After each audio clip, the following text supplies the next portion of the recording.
Welcome to the GuruFocus Explainer. So today we're talking about a wildly popular metric called the Altman Z-Score. And look, if you're brand new to investing, please do not let that name intimidate you. It sounds super technical, right? But we're going to completely skip all the complicated Wall Street math today. Instead, I just want you to think of this as a simple, everyday health check for the exact stocks you're thinking about buying. So what exactly is it? Well, simply put, the Altman Z-Score is your financial early warning system. Instead of getting totally bogged down in some confusing multi-part formula, you can literally just look at this one single score. It spots warning signs way before they happen. Basically, it was designed to check if a company is actually healthy or if it's quietly heading toward bankruptcy. Long before a financial crisis becomes super obvious to everyone else. Okay, let's actually dive right into this by leaving Wall Street completely behind for a minute. Let's head down to Main Street. Imagine you and I are setting up a neighborhood lemonade stand.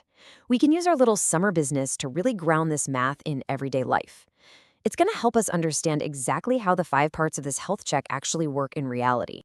All right, to get our score, we just need 5 simple ingredients. First up, we look at working capital. That's basically just how much cash is sitting in our register right now versus our unpaid bills for all those lemons and sugar. Second is retained earnings. Think of this as how much money we've actually saved up in our piggy bank over the whole summer. Third, we measure our daily profit, before we have to pay mom back for all the supplies she bought us. Fourth, we look at what our stand is actually worth to the neighborhood versus any debt we still owe. And finally, number 5, we evaluate our sales efficiency. Basically, how many cups of lemonade can we successfully sell using just one single pitcher? Now, the real magic happens when all 5 of those ingredients combine into one final grade. It basically drops your business into 3 simple zones. If our little lemonade stand scores above a 3.0, boom, we're in the safe zone, healthy and strong.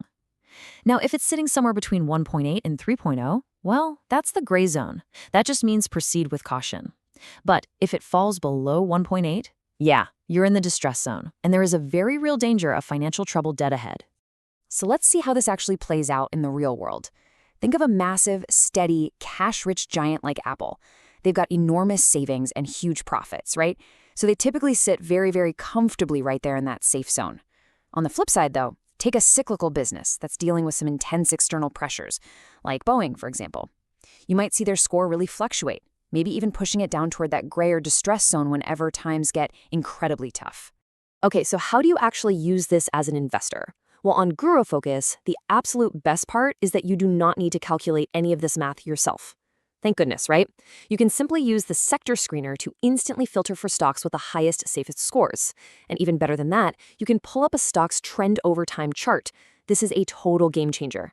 It literally lets you watch its health line improve or fall over the years. I mean, if you see a steadily dropping score, that is a massive red flag. Which actually brings us to one final, absolutely crucial question for you. Is your portfolio secretly hiding in the distress zone? I highly, highly encourage you to jump into the GuruFocus screener right now. Go check the health of your own stocks, look at those historical trends, and just make sure you aren't accidentally holding on to a struggling lemonade stand. Happy investing, and we will see you next time.